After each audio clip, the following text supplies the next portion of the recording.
Hello students, very warm good evening to all of you. Dear student, आज इस lecture में हम बात करने वाले हैं केमिकल रिएक्शंस ऑफ ईथर्स की। तो स्टूडेंट्स, अगर हम बात करें ethers, that is ROR having bend structure having bond angle of approximately 111.7 degree, हमने बात करी कि जो ईथर्स होते हैं they are quite stable in nature. Ethers कैसे हैं नेचर में? बहुत ज्यादा स्टेबल है। आप ये बोल सकते हो जितने भी फंक्शनल ग्रुप आप पढ़ते हो उनमें से काफी स्टेबल है। That is why due to their stability ये रिएक्शन ना तो अल्कालीज के साथ करते हैं, बेस के साथ रिएक्शन नहीं करते हैं, अगर कोई ऑक्सीडाइजिंग एजेंट, रिड्यूसिंग एजेंट उनके साथ भी रिएक्शन नहीं करते हैं, लेकिन इंस्टेड ऑफ दैट ये कुछ पर्टिकुलर रिएक्शन शो करते हैं। इस लेक्चर में हम उन्हीं रिएक्शन की बात करने वाले हैं। तो let we start our lecture, जिसमें हम सबसे पहले बात करने वाले हैं reactions of ethereal oxygen. Reaction of ethereal oxygen, ठीक है। तो बच्चे, अगर हम बात करें इस रिएक्शन के बारे में, हम कह रहे हैं कि अगर हमारे पास कोई ईथर है, अगर वो एयर के साथ रिएक्शन कर लेता है तो पर ऑक्साइड या हाइड्रो पर ऑक्साइड की फॉर्मेशन करता है। हाइड्रो पर ऑक्साइड, इट विल फॉर्म पर ऑक्साइड या हाइड्रो पर ऑक्साइड। देखिए बच्चे, ये पर ऑक्साइड और हाइड्रो पर ऑक्साइड्स बनते हैं, they are quite explosive in nature, they are quite explosive in nature. अब देखिए, अगर कोई ईथर का ओल्ड सैंपल आप डिस्टिल कर रहे हैं या उसको यूज करने के लिए हमने ओल्ड सैंपल को ईथर निकाला है, तो केयर मस्ट बी टेकन, क्योंकि जो अगर उनके अंदर पेरोक्साइड्स बने हुए तो वो सैंपल क्या होंगे, बहुत ज्यादा एक्सप्लोजिव हो जाएंगे और लैब में कोई एक्सीडेंट हो सकता है, या फिर जहां पर भी आप ईथर्स यूज कर रहे हैं वहां पर क्या हो सकता है, एक्सीडेंट में आकर। तो हमें बिल्कुल ध्यान रखना है कि ईथर्स में कहीं पेरोक्साइड्स तो नहीं बने हुए। तो बेसिकली अगर मैं रिएक्शन की बात करूं, for example let me take ethoxy ethane, और इसकी रिएक्शन हमने एयर के साथ करवा दी, तो एयर में रिएक्शन करके ऑक्सीजन के साथ यहाँ पर हाइड्रो पेरोक्साइड बन जाते हैं। और जो ये रिएक्शन होती है ये कहां पर होती है, ईथर से अगला जो कार्बन होता है उसके पास होती है, यानी कि यहाँ पे कर सकते हो या यहाँ पे कर सकते हो। तो यहाँ पे ये जो बनते हैं पेरोक्साइड लिंकेज इनके अंदर होती है, तो इनको पेरोक्साइड्स या हाइड्रो पेरोक्साइड्स बोलते हैं, and these are quite explosive in nature, ठीक है। तो this is the first reaction which is shown by ethers. लेकिन मुझे देखना ये है कि हमें कैसे पता चलेगा कि जो ओल्ड सैंपल है उसके अंदर हाइड्रो पेरोक्साइड्स बने हुए हैं कि नहीं बने हुए।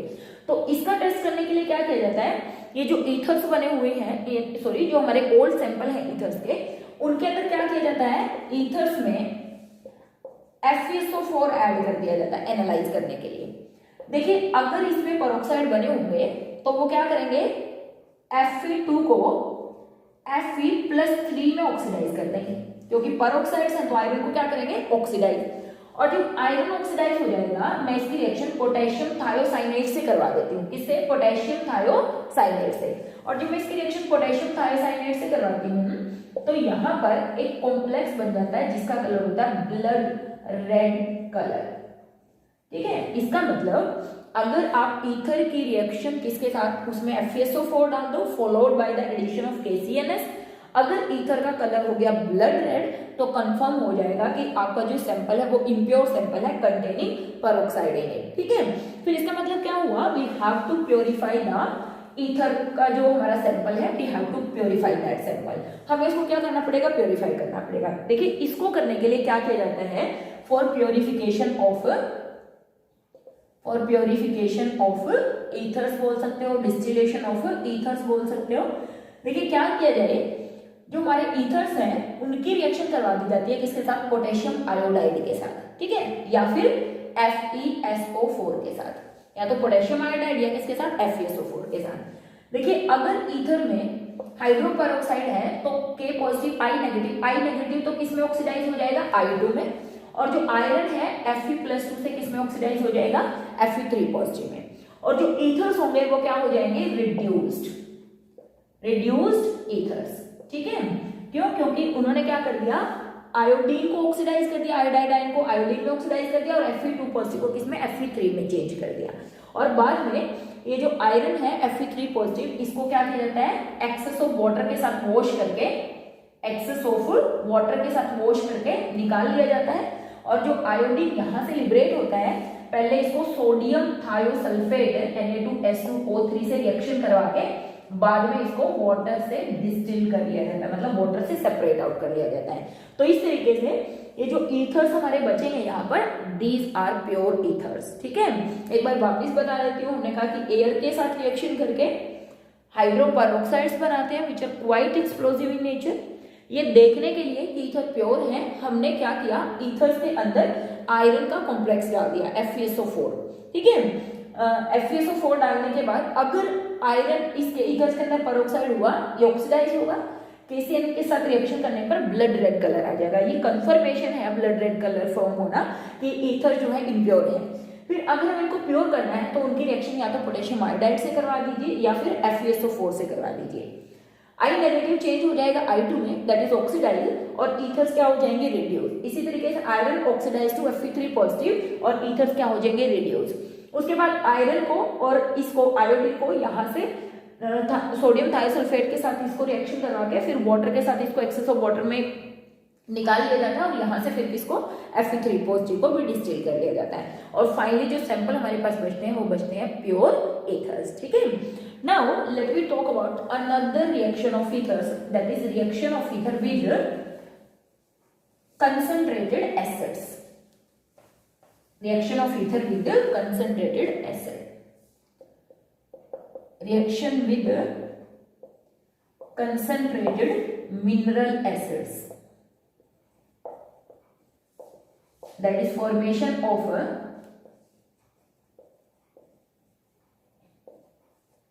oxonium salts and formation of oxonium salts। देखिए बच्चे, अगर हम बात करें ईथर्स की, जैसे फॉर एग्जांपल COCH3, इसकी रिएक्शन मैंने HCl concentrated, cold concentrated HCl से करवाई है। देखिए यहां पर अगर मैं बात करूं, ये है किसकी तरह एक्ट करेगा, ये करेगा लुईस बेस की तरह एक्ट करेगा। ठीक है ना, किसकी तरह एक्ट करेगा, लुईस बेस, क्योंकि इसके पास लोन पेयर ऑफ इलेक्ट्रॉन है।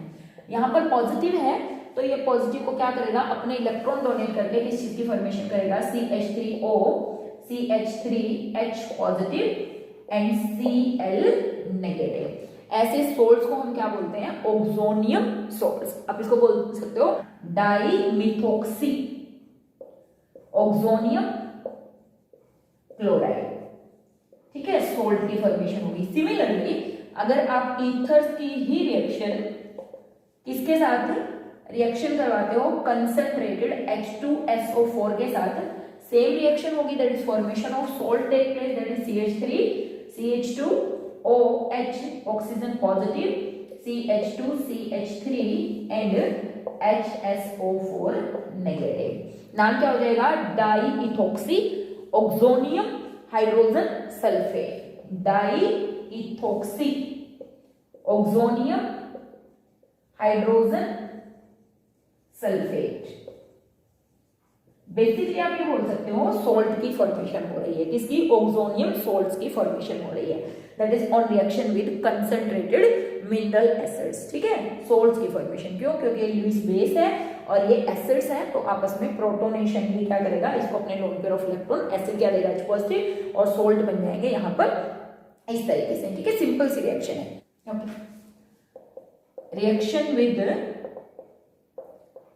लुईस एसिड्स, क्योंकि अभी अभी हमने बात करी कि ये लुईस बेस की तरह वर्क करते हैं, तो ये रिएक्शन किसके साथ कर सकते हैं, लुईस एसिड, कोई electron deficient species. For example BF3 के साथ रिएक्शन करें, जो कि क्या है, एक इलेक्ट्रॉन डेफिशिएंट स्पीशीज है, या फिर ग्रिग्नार्ड रिएजेंट के साथ रिएक्शन करें और रिएक्शन करके जो कॉम्प्लेक्स बनते हैं उनको बोलते हैं ईथरेट्स। क्या बोलते हैं उनको, ईथरेट्स। ठीक है, तो यहाँ पे हम बात करें, कोई ईथर था हमारे पास CH3O CH3 और इसकी रिएक्शन हमने करवा दी BF3 से। देखिए अगर मैं यहाँ पर ढंग से ऐसे लिखूं, मेंशन करूं इसको, हमें मालूम है ईथर्स के पास क्या होते हैं, 2 लोन पेयर ऑफ इलेक्ट्रॉन्स होते हैं, तो ये है इलेक्ट्रॉन रिच और ये क्या है, इलेक्ट्रॉन डेफिशिएंट।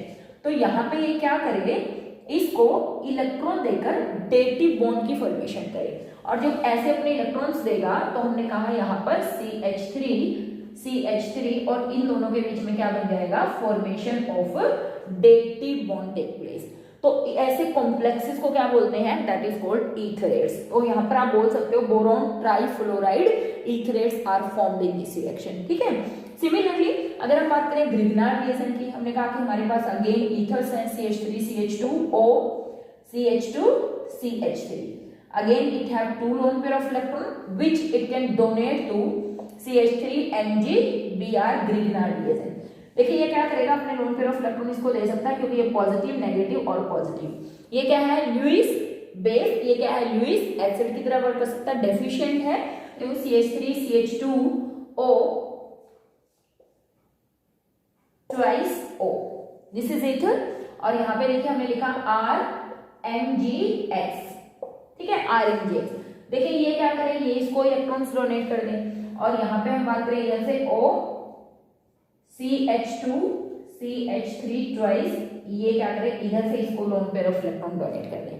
तो इसका मतलब ये हुआ RMgX slightly negative, positive, negative. ये तो था नेगेटिव, ये था पॉजिटिव, ये था नेगेटिव. तो ये हुआ इलेक्ट्रॉन डेफिशिएंट. इस पे तो नेगेटिव चार्ज था, इस पे भी नेगेटिव चार्ज था. तो ये क्या करते हैं, अपने lone pair of electron magnesium को डोनेट कर देते हैं और क्या, ग्रिग्नार्ड रिएजेंट ईथरेट्स की फॉर्मेशन करते हैं. Grignard reagent etherates. देखिए बच्चे यहाँ पर जो ये ग्रिग्नार्ड रिएजेंट ईथरेट्स बन गए हैं, this is responsible for the solubility of Grignard reagent in ethers. इसीलिए अगर आप देखते हो ईथर्स की जितनी भी रिएक्शन हम कैरिड आउट करवाते हैं वो सभी की सभी रिएक्शन ईथर्स की हम ग्रिग्नार्ड रिएजेंट में, ड्राई ईथर्स में कैरिड आउट कराते हैं. किसकी, रिएक्शन ऑफ ग्रिग्नार्ड रिएजेंट. क्यों, क्योंकि इसके साथ क्या बना लेता है, ईथरेट्स यानी कि कॉम्प्लेक्स फॉर्मेशन कर लेता है by forming dative bond between ether and magnesium of Grignard reagent. ठीक है, now let we talk about next third very important reaction, that is reaction with halogen acid. Reaction of Grignard reagent with halogen acid. Reaction of ethers with halogen acids, यानी कि HCl, HBr, HI. देखिए अगर मैं reactivity की बात करूं, सबसे fast reactivity HI की, फिर HBr की, और सबसे लीस्ट रिएक्टिविटी किसकी होती है, HCl की टुवर्ड्स ईथर्स की अगर हम बात करें. ठीक है,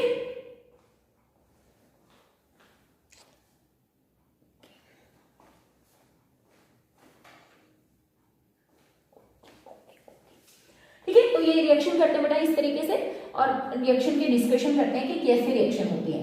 देखिए हमने कोई ईथर लिया CH3O CH3, इसकी रिएक्शन हमने करवाई HI के साथ हीटिंग में, लगभग 355 के केल्विन के आसपास यहाँ पर टेम्परेचर रिक्वायर्ड होता है. एक वजह होगा क्या, यहाँ पर फॉर्मेशन होती है CH3OH प्लस CH3I, मतलब formation of alcohol and methyl iodide take place. Alcohol और मिथाइल आयोडाइड यहाँ पर बन रहा है, मतलब एल्काइल हैलाइड और एल्कोहल की फॉर्मेशन होती है किसके साथ, ईथर्स के साथ, जब HI की रिएक्शन होती है, हीट करते हैं. ठीक है, यहाँ पर देखिए मैंने सिमेट्रिकल ईथर्स लिए हुए थे. इसका मतलब यहाँ से किसी भी कार्बन से अल्कोहल बन जाए, किसी भी कार्बन से CH3I बन जाए, इट डजंट मैटर. ठीक है, इसका मतलब अगर मैं ऐसे रिएक्शन ले रही हूँ CH3 CH2O CH2 CH3, इसकी रिएक्शन हमने HI से करवाई, तो क्या बन जाएगा, CH3 CH2OH and CH3 CH2I. ठीक है, ethyl iodide and ethanol heat किया है. और हमने कहा अगर मैं इस रिएक्शन के मैकेनिज्म की बात करूं, ये रिएक्शन कौन सा मैकेनिज्म फॉलो करती है, SN2 मैकेनिज्म. ठीक है, अब देखिए बच्चे, अगर हमारे पास कुछ ऐसी कंडीशन हो CH3O CH2 CH3 और अब हमने रिएक्शन करवाई है HI के साथ, तो अब देखिए हमने कहा कि एक मोल तो एक तो क्या देगा हमारा एल्काइल हैलाइड और एक क्या देगा एल्कोहल. अब देखिए यहाँ से तो हमारे पास दो प्रोबेबिलिटी अराइज होती हैं. एक तो ये कि CH3I बन जाए और यहाँ से CH3CH2OH यानी कि इथेनॉल बन जाए. दूसरी प्रोबेबिलिटी है कि CH3CH2I बन जाए और CH3OH बन जाए. तो बात ये देखनी है कि ये वाला मैकेनिज्म कैरिड आउट होगा या ये वाला मैकेनिज्म कैरिड आउट होगा. तो ये देखने के लिए हमें मैकेनिज्म को डिस्कस करना पड़ेगा. क्यों, क्योंकि मैंने कहा अगर प्राइमरी यहाँ पर हम ले रहे हैं, यानी कि ये वाले जो ईथर है इसका ये जो R ग्रुप है, अगर ये 1 डिग्री है तो उस कंडीशन में जो मैकेनिज्म होगा वो कैसा होगा, SN2 मैकेनिज्म। अगर SN2 मैकेनिज्म है तो देखिए इसका मतलब हम बात कर रहे हैं कि रिएक्शन एक ही स्टेप में होने वाली है। मीन्स सबसे पहले let me check the mechanism of this reaction. CH3O CH2CH3, इसकी रिएक्शन करी हमने H positive plus I negative से। हमने कहा ईथर्स क्या है, लुईस बेस की तरह एक्ट करते हैं, प्रोटोनेशन होगा और यहाँ पर प्रोटोनेटेड ईथर्स बन जाएंगे CH2CH3। इस पे क्या आ गया हमारा हाइड्रोजन और इस पे क्या आ गया पॉजिटिव चार्ज। ठीक है, इन द नेक्स्ट स्टेप, जो नेक्स्ट स्टेप होने वाला है उसमें किसका अटैक है, I नेगेटिव का अटैक यहाँ पर होना है। देखिए CH3O H पॉजिटिव CH2CH3। अब किसका अटैक है सेकंड स्टेप में, I नेगेटिव का अटैक, यानी कि SN2 मैकेनिज्म। अब देखिए I नेगेटिव यहां से अटैक करे, अगर यहां से अटैक करेगा, सॉरी I नेगेटिव यहां पे अटैक करे, देन व्हाट हैपन, ये वाला बॉन्ड ब्रेक कर जाएगा। लेकिन अगर I नेगेटिव यहां से अटैक करे तो ये वाला बॉन्ड टूट जाएगा। अब हमें ये चेक करना है कि ये वाली क्लीवेज होगी या ये वाली क्लीवेज होगी। डेफिनेटली क्योंकि कंसल्टेड स्टेप है, 5 मेंबर ट्रांजिशन स्टेट बननी है, तो I नेगेटिव हमेशा लेस स्टीरिक हिंडर साइड से अटैक करेगा। इट्स मीन दैट ये वाला अटैक पॉसिबल ना होके बैक साइड अटैक पॉसिबल होगा, और जो आयोडीन लगेगा वो किसके साथ, CH3 के साथ, और जो प्रोडक्ट बनेगा CH3CH2OH। मींस ये नहीं बनेगा, ये मैकेनिज्म होगा। समझ में आ रही है? It's mean that when ethers are not symmetric, ethers are not symmetric, attack of nucleophile take place from that side from where steric hindrance is less। जहां पर steric hindrance क्या हो, कम हो, उस तरफ से अटैक होने वाला है किसका, I नेगेटिव का। तो I नेगेटिव यहां से अटैक करेगा, बॉन्ड टूटेगा, ये क्लीवेज पॉसिबल नहीं होगी, और यहां से क्या निकल जाएगा अल्कोहल, यहां से क्या बन जाएगा एल्काइल हैलाइड। तो ये ध्यान रखना है। ठीक है, देखिए अगर वो बेटा यहां पर अगर हम बात करें कुछ ऐसी कंडीशन है, CH3C CH3 CH3O CH3, यानी कि इस ईथर पे ये जो कार्बन लगा हुआ है ये टर्शियरी है। ठीक है, उस कंडीशन में हमें दिया हुआ है HI, देन व्हाट हैपन। देखिए सबसे पहले मैकेनिज्म चेक करिए, यहाँ पे हमने लिखा CH3 CH3 CH3O CH3, और यहाँ पे क्या होगा, लोन पेयर पे प्रोटोनेशन, और हमारे बन गए प्रोटोनेटेड ईथर्स, प्रोटोनेटेड ईथर। देखिए यहां पर अगर मैं बात करूं, ये जो क्लीवेज होनी है, देखिए अगर ये बॉन्ड यहां से टूटे, यहां पर बनेगा टर्शियरी कार्बोकेटाइन जो कि बहुत ज्यादा स्टेबल है, और अगर ये टूटेगा यहां से बॉन्ड, यहां से टूटेगा ये वाला बॉन्ड, कि यहां से बन जाए ये अल्कोहल, तो बनेगा CH3 पॉजिटिव, यानी कि मिथाइल कार्बोकेटाइन। और ये तो सबको मालूम है कि tertiary carbocation is more stable, that is why यहां से क्या होगा, CH3C CH3 CH3 positive plus CH3OH। इसका मतलब ये रिएक्शन जाएगी SN1 मैकेनिज्म से। किससे जाएगी, SN1 मैकेनिज्म से, ना कि SN2 मैकेनिज्म से। इसका मतलब अगर इन ऑक्सीजन के साथ जो लगा हुआ कार्बन है, अगर उसमें से वो कार्बन टर्शियरी है, देन SN1 मैकेनिज्म फॉलो होगा, formation of carbocation. In the next step I negative का अटैक होगा यहाँ पर, और किस चीज की फॉर्मेशन हो जाएगी, फॉर्मेशन ऑफ CH3I, और अल्कोहल तो वहां पर बन ही चुका था। तो रिमेंबर दिस कि यहाँ पर हमें क्या चेक करनी है, स्टेबिलिटी ऑफ कार्बोकेटाइन। क्यों, क्योंकि मैकेनिज्म क्या होगा, SN1 मैकेनिज्म यहाँ पर कैरिड आउट होने वाला है। देखिए बच्चे, अगर हो यहाँ पर सेकेंडरी टाइप कुछ, यानी कि ये बात कर रहे हैं हम ऐसे, अगर ये ऐसे है CH3C CH3HO CH3 ऐसे, अगर यहाँ पर ये सेकेंडरी कार्बन है, तो उस कंडीशन में देखिए बच्चे, जब मैंने HI के साथ रिएक्शन करवाई, तो मेरी जो रिएक्शन है वो डिपेंड करेगी कि मैं किस तरीके का सॉल्वेंट यहाँ पर यूज कर रही हूँ। अगर मैं यहाँ पर यूज कर रही हूँ polar protic solvent, polar protic solvent, like we can take water ले सकते हैं, अल्कोहल ले सकते हैं, और यहाँ पे मैं बात करूँ कि कैसा सॉल्वेंट ले रहे हैं हम, पोलर अप्रोटिक सॉल्वेंट। ठीक है ना, पोलर अप्रोटिक सॉल्वेंट, जैसे कि आप एसीटोन वगैरह ले सकते हैं। तो उस कंडीशन में चेक कीजिए बेटा, जब यहां पर हम लेंगे तो SN1 मैकेनिज्म होगा, और अगर यहां पर हम ले रहे हैं ये पोलर अप्रोटिक सॉल्वेंट तो SN2 मैकेनिज्म होगा।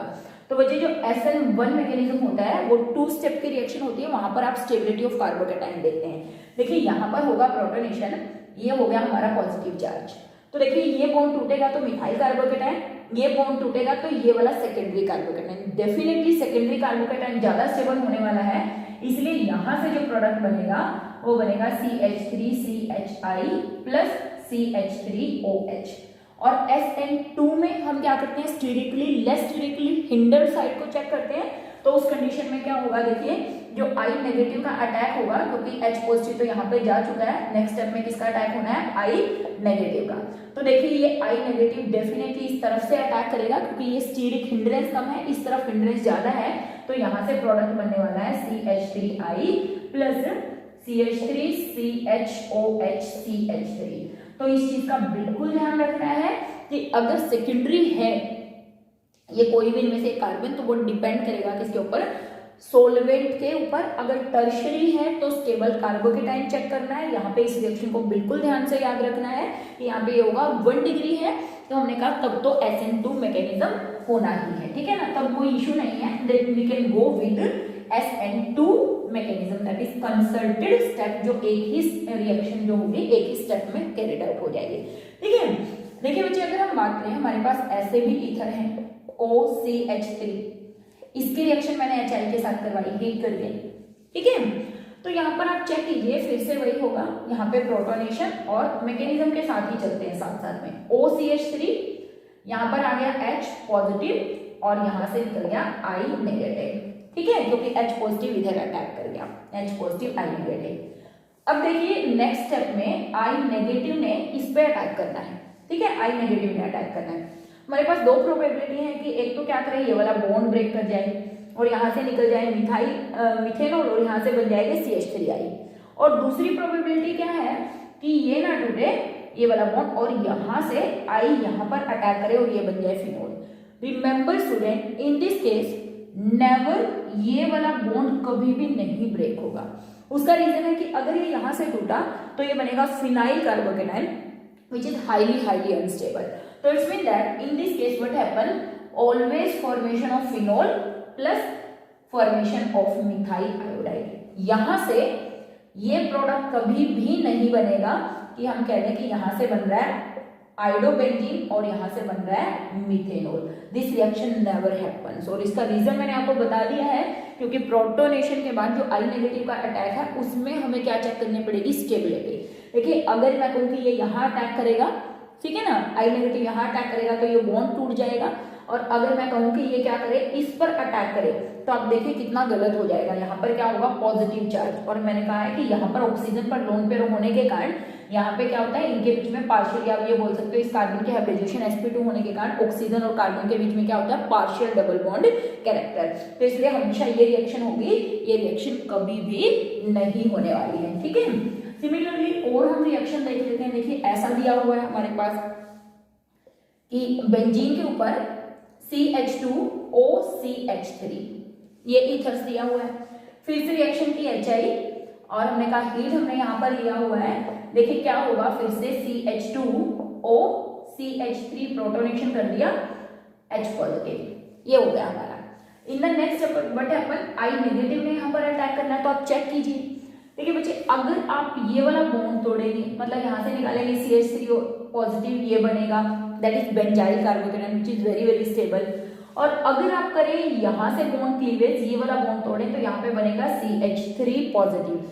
तो डेफिनेटली हमें मालूम है methyl carbocation is not stable, benzyl carbocation is very stable. Means in this case formation of benzyl iodide take place and formation of methanol and benzyl iodide, ठीक है, इसकी formation होगी। तो हमेशा चेक कीजिए कि यहाँ पे जो कार्बोकैटायन बन रहा है वो कैसा कार्बोकैटायन है। ये वाला जो कार्बोकैटायन है हमने कहा कि ये benzyl carbocation which is highly resonance stabilise, benzene के साथ है रेजोनेंस में, हमें मालूम है कि इसको स्टेबलाइज कर सकता है बेंजीन, इसीलिए क्या बनेगा, जो स्टेबल होगा उसी की फॉर्मेशन होगी, ठीक है। This is all about the reactions of ethers with HI।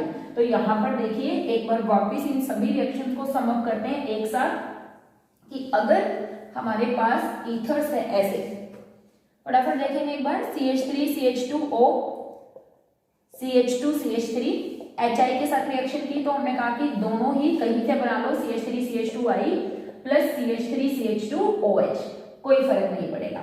फिर हमने कहा अगर ऐसी कंडीशन है CH3 CH2O CH3HI के साथ रिएक्शन की, देन हमने कहा कि लेस्टीरिक इंटरसाइड से आएगा कौन, I नेगेटिव, और यहां से क्या बनेगा CH3 CH2OH प्लस CH3I, ठीक है।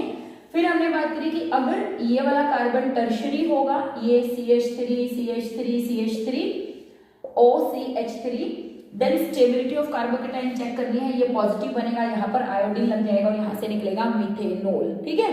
फिर हमने बात करी कि अगर ऐसी कंडीशन है HCH3 CH3 OCH2 CH3, ऐसी कुछ कंडीशन है, देन व्हाट हैपेंस, हमने कहा सोल्वेंट पर डिपेंड करेगा कि सोल्वेंट कैसा है, तो मैकेनिज्म SN1 या SN2 कैसा भी जा सकता है। यहाँ पर हमने कहा SN2 है, यहाँ पर हमने कहा SN2 है, यहाँ पर हमने कहा SN1 है, यहाँ पर SN1 एंड SN2 कोई सा भी मैकेनिज्म हो सकता है।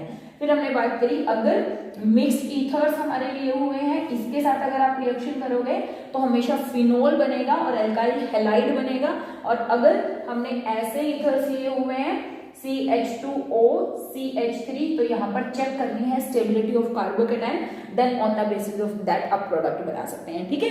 वेरी वेरी इंपॉर्टेंट रिएक्शन, अगर हम बात करें ईथर्स में कोई रिएक्शन बहुत ज्यादा इंपॉर्टेंट है तो विलियमसन सिंथेसिस की प्रिपरेशन वाली और ये वाली रिएक्शन बहुत ज्यादा इंपॉर्टेंट है, ठीक है। एक चीज और हम यहाँ पर देख लेते हैं, अगर हमें ऐसा दिया हुआ है HI और लिख दिया एक्सेस में है, एक्सेस ऑफ HI, तो उस कंडीशन में देखिए बच्चे, एक्सेस ऑफ HI क्या करेगा, हमने कहा हमारे पास प्रोडक्ट बना OH प्लस CH3I, ठीक है, और HI हमारे पास एक्सेस में है, then what happen, CH3OH, excess of HI का ये जो मॉलिक्यूल है वापस यहाँ पे क्या करेगा, अल्कोहल के साथ प्रोटोनेशन, और यहाँ पर क्या हो जाएगा CH3OH प्रोटोनेटेड अल्कोहल, और यहाँ पर I नेगेटिव, ये I नेगेटिव यहाँ पे अटैक करे और वाटर के एलिमिनेशन, यानी कि फिर से क्या बन जाए CH3I and H2O is evolved in this reaction. Its mean that अगर रिएक्शन में एक्सेस दिया हुआ है, then formation of 2 moles of alkyl halide take place. देखिए एक मोल यहाँ पे बना था, एक मोल यहाँ बन गया, क्यों, क्योंकि ये जो एल्कोहल यहाँ पर बने थे वो फर्दर रिएक्शन कर जाएंगे HI के साथ, क्योंकि HI एक्सेस में दिया हुआ है, तो उस कंडीशन में हमारे क्या बनेंगे 2 मोल्स ऑफ एल्काइल हैलाइड, अगर एक्सेस लिखा हुआ है, अगर 1 मोल लिखा हुआ है तो हमारा एल्काइल हैलाइड और एल्कोहल की फॉर्मेशन होगी। देखिए ऐसे दिया हुआ है साइक्लिक ईथर और HI, और यहाँ लिख दिया एक्सेस में है रिएक्शन, एक्सेस में, ठीक है। देन व्हाट हैपन, उस कंडीशन में एक्सेस में है तो हमने कहा दोनों तरफ से क्या बन जाएगा, इस तरफ से भी अल्काइल हैलाइड और इस तरफ से भी अल्काइल हैलाइड। देखिए मैं आपको मैकेनिज्म के साथ ही बताती हूँ, ये लोन पेयर थे, इसके पास प्रोटोनेशन हुआ तो हमारे पास बन गया ये प्रोटोनेटेड ईथर, इस पे पॉजिटिव चार्ज, ठीक है, प्रोटोनेटेड ईथर। फिर हमने कहा I नेगेटिव का अटैक है इस कार्बन पर करे तो यहाँ से रिंग ओपनिंग हुई और यहाँ पे किस चीज की फॉर्मेशन हुई, देखिए ये था हमारे पास OH, पॉजिटिव चार्ज तो टूट गया और यहाँ पर क्या बन गया CH2I, ठीक है। फिर से एक्सेस था, वापस HI के साथ फिर से इसके ऊपर क्या है लोन पेयर ऑफ इलेक्ट्रॉन, इस पे पॉजिटिव इस पे नेगेटिव, ये इस पे जाएगा और देखिए यहाँ पे क्या हुआ CH2I और यहाँ पे वापस देखिए OH और H, इस पर क्या पॉजिटिव चार्ज और फिर से I नेगेटिव का अटैक कहाँ इस कार्बन पे और यहाँ से क्या एलिमिनेशन ऑफ वाटर। ये जो बॉन्ड है ये ऑक्सीजन पर चले जाएंगे, ये वाले जो लोन पेयर ऑफ इलेक्ट्रॉन है, और यहाँ से देखिए किस चीज की फॉर्मेशन हुई CH2I प्लस H2O, और इसको मैं एक साथ लिखूं तो डेफिनेटली आप देख पा रहे हैं कि ये है CH2I, CH2, CH2, CH2I, मतलब 1,4 आइडोब्यूटेन, 1,4 आइडोब्यूटेन इज फॉर्म। तो यहाँ पे बेटा अगर एक्सेस दी हुई है तो यहाँ पर आई और यहाँ पर आई आ जाएगा और यहाँ से क्या एलिमिनेट हो जाएगा, वाटर मॉलिक्यूल एलिमिनेट हो जाएगा, तो इस तरफ भी और इस तरफ भी क्या लग जाएगा, आयोडीन लग जाएगा। तो this is very very important reaction of ethers. कुछ और रिएक्शंस बचती हैं ईथर की जिसको हम नेक्स्ट लेक्चर में डिस्कस करेंगे, क्योंकि बहुत लंबा लेक्चर हो जाता है और आप देखते देखते बोर हो जाते हैं, ठीक है। तो नेक्स्ट लेक्चर में मिलेंगे और जहाँ पे बात करेंगे फर्दर रिएक्शंस ऑफ ईथर के बारे में। इस रिएक्शन को बिल्कुल अच्छे से करिएगा, ये बहुत ज्यादा इंपॉर्टेंट रिएक्शन है। तब तक